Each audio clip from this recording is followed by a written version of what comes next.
Buenas tardes, bienvenidos a su curso de biología evolutiva. No mentiras. Como no hubo clase el jueves y yo no tengo como más reemplazar tiempo, me parece que podemos hacer un intento a ver qué pasa con la continuación de la clase pasada, que estamos hablando con el origen del universo y de la vida un poco. Entonces digamos que voy a grabar la parte donde continuaría la clase, tratando de resumir para que digamos este video no les consuma mucha plan de datos o yo que sé de dónde lo vean. Y simplemente empiezo dándoles un repaso muy rápido de lo que vimos, lo más importante de esta clase. Primero estamos hablando de lo que necesita un planeta o lo que hace al menos en el planeta Tierra que haya habido vida, que haya evolucionado la vida, inicialmente que se haya originado. Una de sus principales características es que es habitable, o sea que se encuentra en el lugar del sistema solar que no es ni frío ni muy caliente, lo que llaman habitabilidad. También hablamos un poco de que una cosa es que esté habitable, como les contaba, algunos planetas que tienen esa característica, y otra cosa es que ahí surja la vida por alguna razón. Entonces otra de esas características tiene que ver con la abiogénesis o génesis de la vida por fuentes abióticas o bióticas, es decir, bien sea de moléculas orgánicas que espontáneamente pueden dar origen a la vida, porque igual esas moléculas están en el universo, incluyendo la Tierra, o bien sea porque viene de la vida misma, de otro tipo, ¿sí? Que les hablaba un poco de History Channel y otras teorías, pero un poquito más de pseudociencia, donde plantean ese tipo de hipótesis. También hablábamos que una característica muy relevante en cuanto a la parte funcional de esto era si primero habían sido las proteínas o había sido el material genético, debido a que el material genético es el que codifica la información para las proteínas, que son las que finalmente son funcionales. Entonces está toda esa discusión de primero las proteínas, primero el DNA y bueno, esa interacción. Y hablamos también de otra cosa súper importante en cuanto a la vida, porque tiene, digamos, la Tierra porque tiene vida, y es la estabilidad. Y mirábamos que había una variación relativamente poca, digamos, en términos de temperatura y algunas otras cosas, que ha permitido que el planeta se haya mantenido bajo unas condiciones similares, y pues eso también es mucho más benéfico para el surgimiento de la vida, pues que tiene ciertos requerimientos bastante específicos, al menos como la conocemos, y que digamos que ha permitido que aparte de que surja la vida, pues haya evolucionado, o sea que no haya nunca un proceso muy abrupto de cambio de clima o de cosas así, que si bien hay extinciones, no se extingue todo ni se para todo el proceso, y eso también permite la continuidad en la evolución de la vida en la Tierra.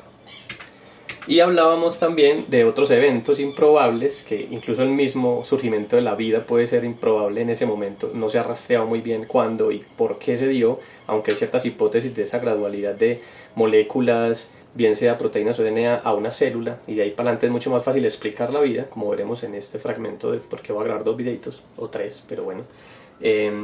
Y esos hechos improbables, uno de ellos es, digamos, esa dinámica que se formó cuando la Tierra y la Luna generaron ese sistema, cuando se originó el sistema solar.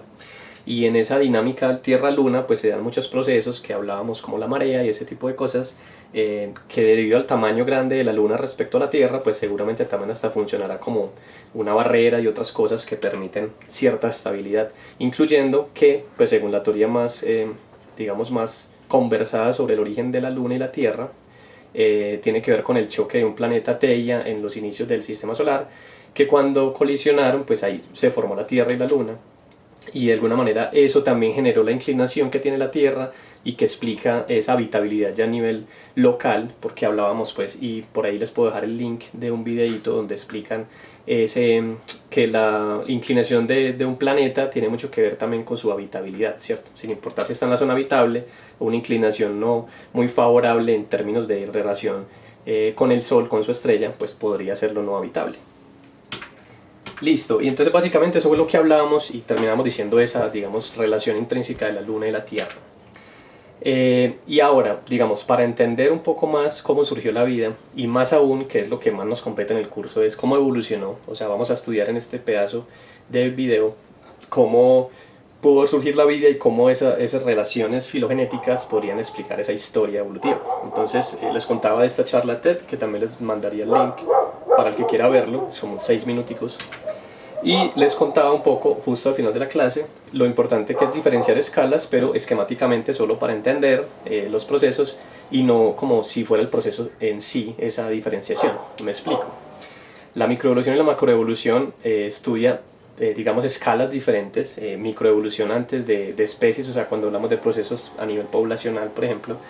y macroevolución estudia procesos más allá de la especie, incluyendo ya agrupaciones o historias más grandes. Por ejemplo, cuando uno taxonómicamente habla de órdenes, de clados, de todo eso, está hablando de macroevolución. Y esas escalas en realidad están interconectadas y finalmente lo que ayudan es a contar un poquito mejor la historia, pero sin no olvidar ese concepto que digo de integralidad. En ese orden de ideas, para entender la historia de la vida en la Tierra hay que diferenciar conceptualmente esto solo, como les digo, con esa precaución. Microevolución entonces es, por ejemplo, los perros, la raza de los perros, eso se puede ver dentro de la misma especie, cómo varían las características dentro de una población o una especie. Y macroevolución básicamente es ya cuando uno empieza a comparar diferentes especies, ¿cierto? Que de alguna manera igual todas están conectadas en algún punto en la ancestría, porque básicamente lo que se propone es que todos los seres vivos que existen hoy pues tienen ancestros comunes, o sea que en algún punto en la historia tuvieron que estar relacionados.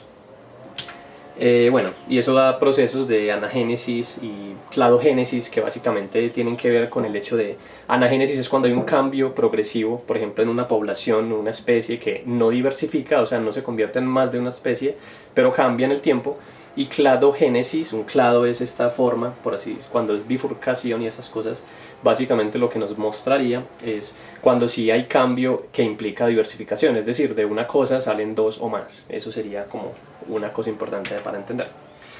La cosa es que cuando uno va a estudiar la historia evolutiva en la Tierra, pues uno quisiera tener todos los eslabones de la cadena para explicar cómo han sido esos procesos de diversificación, para llegar a un origen y para entender en qué nos conectamos todos.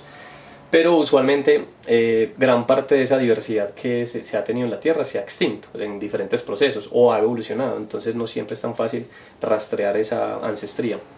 Y eso es importante hablar de generar esas visiones de la historia evolutiva, porque cuando uno tiene una visión antropocentrista lo que hace es juntar esos eslabones, los pocos que quedan, y ponerlos en una línea. De ahí nace como todas esas tendencias de creer que la evolución es lineal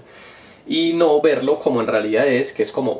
elementos que están conectados, que muchas veces no sabemos cómo, pero que tienen una historia común. En ese orden de ideas, como hablábamos creo que en la primera clase,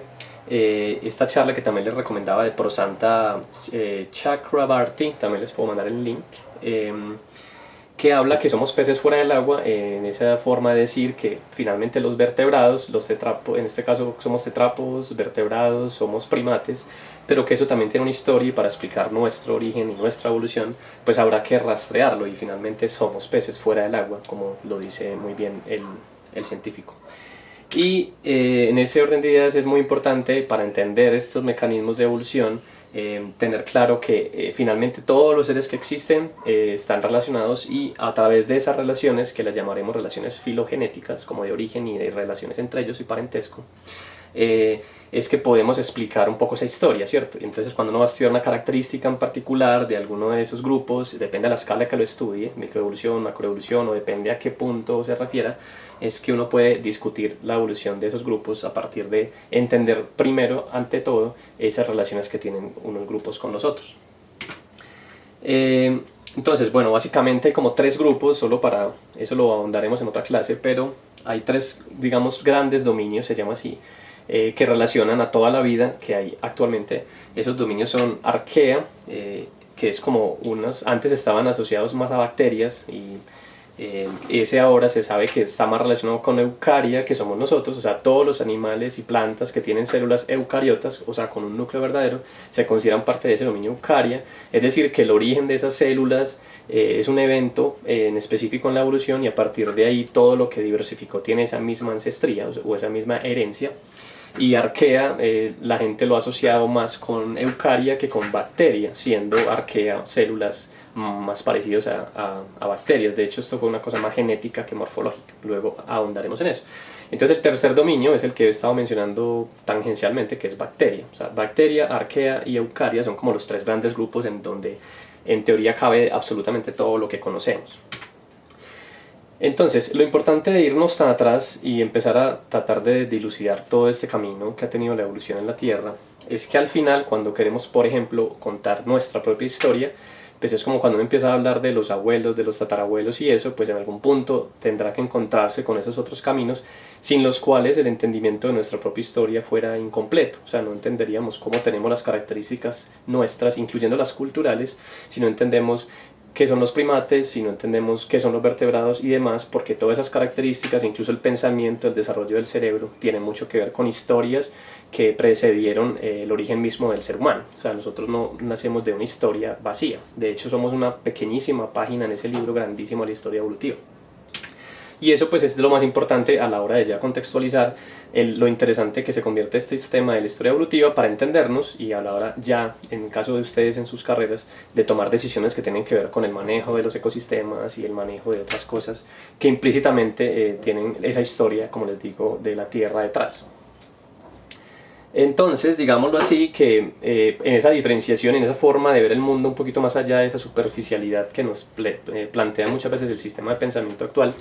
es importante entender que digamos que el planeta como está hoy es el resultado de un montón de historias que han sucedido en la Tierra y que son continuas precisamente por esa estabilidad de la Tierra, del clima y de otras cosas. Sin embargo, y lo interesante aquí es también ver que sí ha habido cambios y esos cambios que se mantienen en ese rango de estabilidad, pero esos cambios permiten justamente o digamos direccionan esos procesos de diferenciación entre los seres vivos y esas historias particulares que se van concatenando, ¿cierto? Entonces, por ejemplo, cuando vemos el mundo hoy, vemos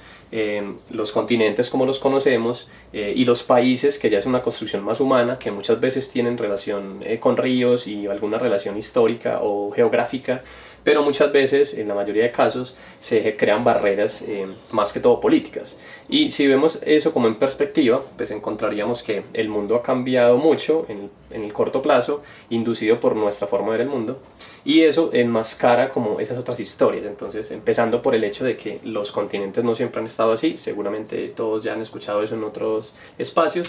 y no solamente los continentes no han estado así todo el tiempo, sino que en algún punto en la Tierra quizás no hubo ni continentes. O sea, por eso le dicen el planeta azul, el planeta agua, porque pues se sabe que hasta hace, no sé, al menos los primeros miles de millones de años, qué sé yo, la vida era más que todo unicelular, y eso surgió en el agua y en un momento en que no existían los continentes, no se habían dado procesos geológicos más que todo que hubieran llevado a la formación de continentes. De hecho, la formación de continentes, esa formación de tierra que, pues, como les digo, inició de una cosa puede ser muy pequeña y luego fue no solo agrandando esa área, sino cambiando esas posiciones a nivel global, eso también empezó a determinar muchas de las cosas que ocurrieron a nivel climático. Por ejemplo, un evento que es muy conocido como llamado la era criogénica o el Ice Ball, o eso se llama Snowball Earth, o sea, como la tierra bola de nieve, que fue un momento que por esos procesos que empezaron a cambiar con la transformación de los continentes y la formación de esos continentes de la Tierra, empezaron a direccionar procesos climáticos que en algún punto, pues eso lo pueden ver también en otros videos, no es el caso del tema, pero que en algún punto congelaron a la Tierra completamente. Justo de hecho es a partir de ese momento que conocemos mucho mejor sobre la evolución y el origen de la vida en la Tierra, y antes de eso es muy poco lo que sabemos, ¿cierto? Eso es como un punto crítico para explicar la historia evolutiva. Bueno, una abeja o algo así. Entonces, cuando uno mira este tipo de mapas, este tipo de